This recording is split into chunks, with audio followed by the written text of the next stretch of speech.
কেমন আছেন সবাই? আশা করি সবাই ভালো আছেন। নিউ একটি ভিডিও নিয়ে চলে আসলাম আবারও আপনাদের মাঝে। আমার হাতে যে ফোনটি দেখতে পাচ্ছেন নোকিয়া বটম মোবাইল 1114 মডেলের। তো এটার সমস্যা হচ্ছে সব কিপ্যাডে কাজ করে কিন্তু *0 হ্যাশে শুধু কাজ করে না। এই তিনটা প্রবলেম চুইজের, তো কাজ করে না, হঠাৎ করেই কাজ করা বন্ধ করে দিয়েছে।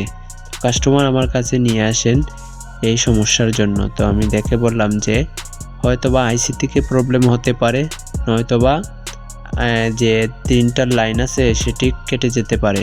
তো কাস্টমারের সাথে আমি বিল করে নিলাম, করার পর আমি মোবাইলটি খুলে নিচ্ছি। তো আমাদের মার্কেটে অনেকজনের কাছেই দেখানো হয়েছে ফোনটি, কিন্তু কেউ এই কাজটি করে দিতে পারেনি।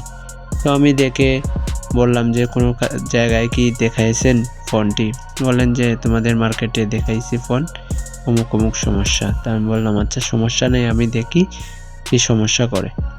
তো আমি খুলে প্রথম চেক করলাম যে আইসিতে কোনো প্রবলেম আছে কিনা না। তো দেখলাম কোনো ধরনের সমস্যা নেই। তো খুলে ভালো করে ওয়াশ করলাম, তারপরেও আসতেছে না।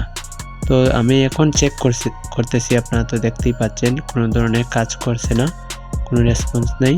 তো আমি ভালোভাবে আবারও চেক করলাম আইসিগুলো কোনো ধরনের সমস্যা আছে কিনা না। তো আমি যে লাইনগুলো দেখাবো সেই লাইন অনুযায়ী আপনারা সোল্ডারিং তার দিয়ে আপনারা জাম্পার করে দিতে পারেন, সেটি ওকে হয়ে যাবে 100%। কোনো ধরনের সমস্যা করবে না। শুধু আপনারা আমি যেভাবে কাজ করে দিতেছি আপনারা সেইভাবে কাজ করে দিবেন। হ্যাশের সাথেই দুইটি লাইন আছে, ওদিক থেকেই আপনারা টানতে পারবেন, এবং লাইট আছে যে লাইটের সাইডেই আপনারা 6টি জাম্পারের মতন লাইন দেখতে পারবেন ছোট ছোট, সেটির উপরের কর্নারেরটি লাগাবেন। আর হ্যাশের সাইডের যে দুইটি লাইন, ওই দুইটি লাইনের একটি লাইন আপনারা টানবেন সোল্ডারিং তার দিয়ে। আমি যেইভাবেই কাজটি করেছি আপনারা সেইভাবেই করলেই ওকে হয়ে যাবে। তো আমি এখন আবারও চেক করে দেখব কাজ ওকে হয়েছে কিনা না। তো আমার দেখতেই পাচ্ছেন *0 হ্যাশ কাজ করতেছে, তো আমার ওকে হয়ে গেল।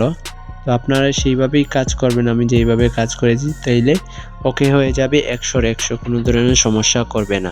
আর নয়তোবা যদি এইভাবে যদি না হয়, তাইলে আপনারা যে আইসিটি আছে আইসিটির উপরে আপনারা পেজ দিয়ে ভালো করে হিট দিয়ে দেখতে পারেন, হয়তোবা কাজ করতে পারে কিংবা নাও করতে পারে, আপনারা ট্রাই করবেন। আর অবশ্যই কাস্টমারের কাছ থেকে ডেট রিস্ক নেবেন আগেই, যদি আইসিতে কাজ করা লাগে। আর আমি যেইভাবে কাজ করেছি এভাবে যদি আপনারা করেন কোনো ধরনের ডেট রিস্ক লাগবে না। তো আমি ভালোভাবেই কাজ করে দিলাম, ওকে হয়ে গেল।